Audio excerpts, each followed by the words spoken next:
Sinar cahaya yang tak terhitung jumlahnya tiba-tiba meluap dari bola daging yang sudah gelap di sekelilingnya, dan telah dihalangi dari semua pandangan oleh boneka iblis. Cahaya kuning angsa melewati dinding padat boneka iblis, menerangi permukaan air yang sudah suram. Dua orang di atas langit belum meluncurkan serangan besar.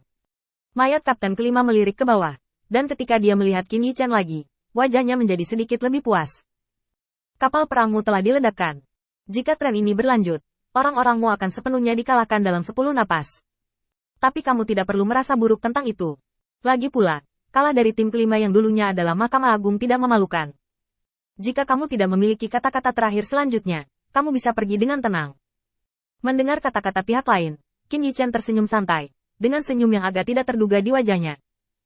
Uji coba kedua belah pihak masih berlangsung, dan kata-kata Kapten Kelima sangat efektif ketika berhadapan dengan orang lain.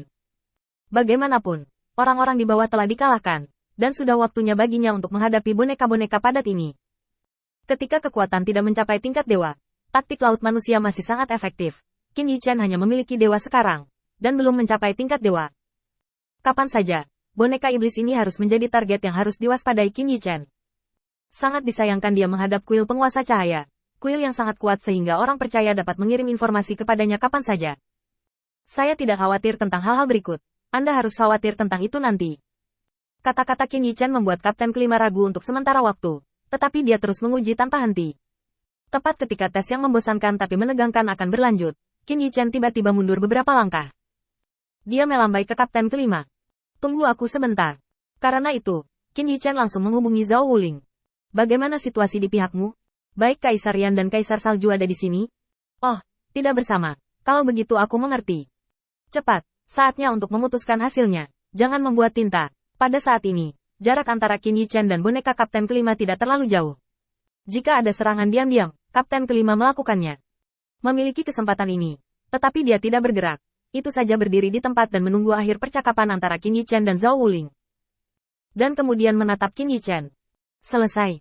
Qin Yichen mengangkat kepalanya dan tersenyum. Itu alami.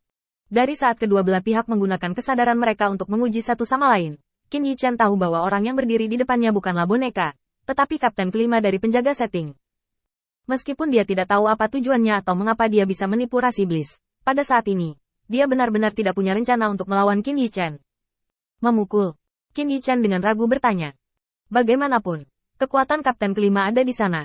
Jika dia benar-benar marah, dia takut dia harus menggunakan semua kekuatannya untuk melawan. Penjaga pengadilan ilahi adalah organisasi paling kuat di Mahkamah Agung. Dan peringkat ini jelas tidak hanya berdasarkan urutan pendirian, tetapi bukti kekuatan. Pemimpin penjaga pengadilan surgawi berada di peringkat 10 besar. Tidak peduli seberapa lemahnya. Adalah pemimpin di dunia abadi. Kecuali yang terhormat, dan tidak bisa disia-siakan. Sekarang lebih baik untuk berkomunikasi dengan pihak lain, dan kemudian lebih tepat untuk melakukannya. Jika nilaimu cukup, mungkin kamu masih memiliki kesempatan untuk bertarung denganku. Lebih baik menghemat energi sekarang. Ketika Qin Yichen mendengar transmisi suara, dia segera tahu bahwa segalanya tidak mudah.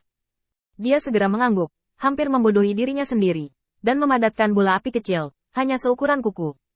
Trik ini adalah penelitian seumur hidup saya. Selama Anda memukulnya, Anda bisa memusnahkan boneka seperti Anda. Saya menyarankan Anda untuk melakukannya sendiri. Jika tidak, langkah ini akan menjadi konsekuensi dari runtuhnya dunia. Qin Yichen di sini untuk membual dengan penuh semangat di depan sekelompok kecil api. Betapa keterlaluan dan bagaimana menyombongkan diri. Secara komparatif, ini lebih hemat energi. Itu tidak hanya menunda waktu, tetapi juga menghindari situasi memalukan dari empat mata yang saling berhadapan. Kapten Kelima tidak berbicara sebagai tanggapan, tetapi perilakunya yang diam sudah menunjukkan, menakutkan. Kedua belah pihak menyanyikan bulu ganda di atas, dan tiba-tiba, di belakang Qin Yichen, di atas langit yang tinggi itu, tekanan yang tak dapat dijelaskan menyapu. Kapten Kelima tiba-tiba melihat ke langit dengan ekspresi bingung di wajahnya. Ini kartu trufmu. Qin Yichen menatap Kapten Kelima dengan ringan dan menggelengkan kepalanya. Tidak, ini adalah kesempatan bagi mereka untuk keluar. Kapten Kelima ragu-ragu sejenak sebelum mengangguk. Dan Qin Yichen juga memperhatikan bahwa setelah dia mengangguk, di antara boneka di bawah, beberapa boneka telah mundur ke tepi satu demi satu. Adegan aneh seperti itu membuat Qin Yichen mengerutkan kening. Meskipun kemampuan penjadwalan ini sedikit lebih buruk daripada fakta bahwa semua orang di kuil penguasa cahaya dapat diberitahu. Tapi di tempat lain, itu bisa dianggap sebagai yang teratas. Saat informasi menyebar, semakin banyak boneka mundur ke belakang, mundur ke kejauhan, dibandingkan dengan boneka yang kehilangan akal. mereka sama sekali bukan makhluk. Ketika Qin Yichan melihat kapten kelima di depannya lagi, jantungnya sepertinya berdetak kencang. Penjaga pengadilan ilahi tidak langsung jatuh dan berubah menjadi boneka, seperti yang dikatakan legenda. Tetapi mereka memilih untuk menjadi boneka.